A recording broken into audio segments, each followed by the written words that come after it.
দাম্পত্য জীবনে বাচ্চা হওয়ার পর সঙ্গীর সাথে কোয়ালিটি টাইম স্পেন্ড করাটা ভীষণ কঠিন হয়ে দাঁড়ায়। সঙ্গীর বাচ্চাকে নিয়ে ব্যস্ততা এবং এক প্রকার মানসিক চাপ বেড়ে যাওয়ার ফলে দুজন দুজনকে ঠিকঠাক সময় দিতে পারে না, যার কারণে বেশিরভাগ দাম্পত্য জীবন এই বাচ্চা হওয়ার পরেই কেমন একঘেয়েমে হয়ে যায়। তবে স্বামী স্ত্রী চাইলেই নিজেদের জন্য সময় বের করে নিতে পারে। এক্ষেত্রে দুজনের ইচ্ছাশক্তি এবং প্রচেষ্টা থাকতে হবে। আপনি যদি সঙ্গীর সাথে একান্ত সময় কাটাতে চান, তবে অবশ্যই সঙ্গীর প্রতি আপনার আন্তরিকতা থাকতে হবে। সঙ্গীকে বাচ্চা সামলানোর ক্ষেত্রে সহযোগিতা করতে হবে। টুকটাক কাজে তাকে সাহায্য করতে হবে।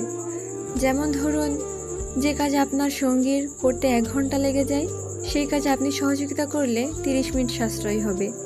তার মানে এই বেঁচে যাওয়া 30 মিনিট সময় আপনারা দুজনে নিজেদের জন্য পেয়ে যাচ্ছেন। এভাবে প্রতিদিন সঙ্গীকে বাচ্চা সামলানোর কাজে সহযোগিতা করলে এভাবেই তো সে আপনার সাথে একান্ত সময় অতিবাহিত করতে পারবে। তবে এখানে মানসিক সুস্থতাও জরুরি। সঙ্গীকে মানসিকভাবে সাপোর্ট দিতে হবে।